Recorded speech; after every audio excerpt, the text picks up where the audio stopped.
Bonjour, Oli le Belge. Voilà aujourd'hui un truc un peu différent. Vous l'avez déjà certainement reconnu. On parle du T-Max 530.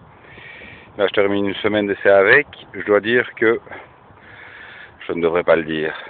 Je devrais le cacher, mais je me suis quand même bien amusé avec ce petit scooter, enfin ce gros scooter, puisque là on est vraiment au sommet de la famille scooter. Bon, mis à part le BMW, le reste des scooters à côté sont assez ridicules et pathétiques sur route et sur autoroute. Celui-ci permet vraiment d'aller se balader, permet vraiment d'attaquer sur petite route.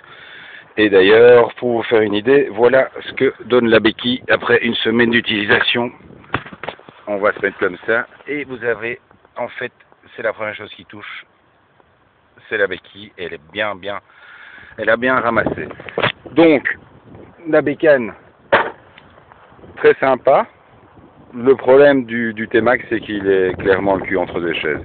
Il a un prix où on peut s'acheter pas mal de Roadster 600, même bien acheté, avec plein d'options. Il est moins pratique qu'un petit scooter parce que bon, je vais dire que le coffre central n'est pas immense. Donc, quand on l'ouvre, là, vous trouvez un casque. Il y a encore un petit logement ici. La petite lumière, toujours bien sympa. Juste en dessous, ce qui peut être pratique aussi, donc là on voyait un peu de bordel, mais il y a surtout un crochet que l'on peut mettre ici sur la petite tute et qui permet, lorsque la selle est fermée, d'y accrocher un casque en extérieur. Mais mis à part ça, on peut pas dire que ça déborde de rangement. Ici, il y a un petit rangement à droite. Vous voyez, ça présente bien, mais en vrai, c'est pas énorme, c'est assez profond, mais bon, voilà.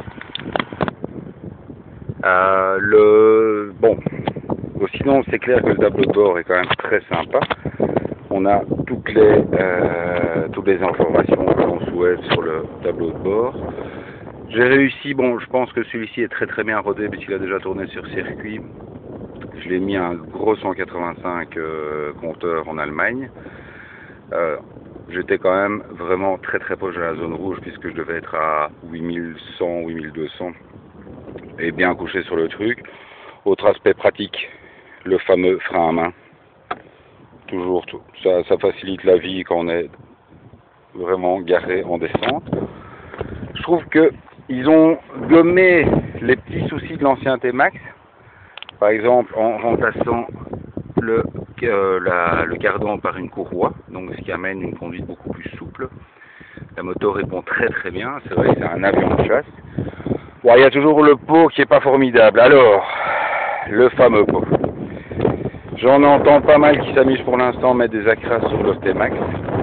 Je vous rappelle que contrairement à une moto, un maxi scooter, on est souvent en train d'accélérer à fond. Donc, ce qui veut dire que si vous retirez le DB killer, vous êtes toujours en train de faire des brrrr qui, franchement, nuisent quand même un petit peu à l'image du motard. Donc, pensez-y quand vous mettez un petit pot, laissez le DB killer, ça fera peut-être un peu moins de vroom, mais bon, voilà.